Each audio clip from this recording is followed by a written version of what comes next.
एक समय की बात है। एक छोटे से गांव में आरव नाम का एक गरीब लड़का रहता था। उसके पास ना अच्छे कपड़े थे, ना खिलौने, लेकिन उसके पास एक बहुत बड़ी दौलत थी, उसका दयालु दिल। आरव हर सुबह जंगल के रास्ते से स्कूल जाता था।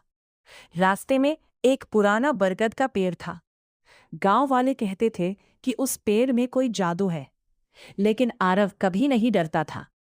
वो रोज उस पेड़ को नमस्ते करता और आगे बढ़ जाता। एक दिन तेज बारिश हो रही थी।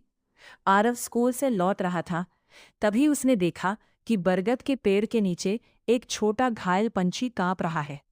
उसके पंख में चोट लगी थी। आरव तुरंत उसे अपनी हथेली में उठाकर घर ले आया।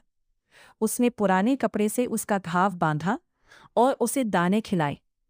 कुछ दिनों में पंछी ठीक हो गया, लेकिन वो उड़कर जाने की बजाय रोज आरव के पास ही बैठा रहता। दोनों में गहरी बजाय रोज आरव के पास ही बैठा रहता। दोनों में गहरी दोस्ती हो गई। एक रात आरव की माँ बहुत बीमार पड़ गई। घर में दवाई के पैसे भी नहीं थे।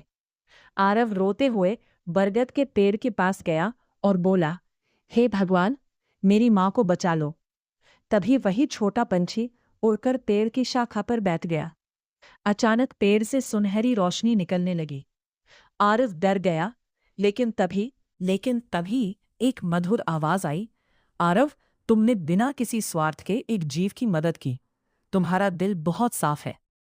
पेड़ के नीचे अचानक एक छोटी थैली प्रकट हुई। उसमें कुछ सोने के सिक्के और जड़ी बूटियां थीं।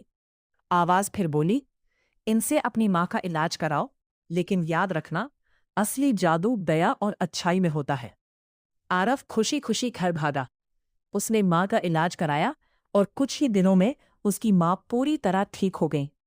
धीरे धीरे यह बात पूरे गांव में फैल गई। लोग समझ गए कि चमत्कार किसी जादू में नहीं, बल्कि अच्छे कर्मों में छिपा होता है। उस दिन के बाद से गांव के लोग जानवरों और पेड़ों का ध्यान रखने लगे।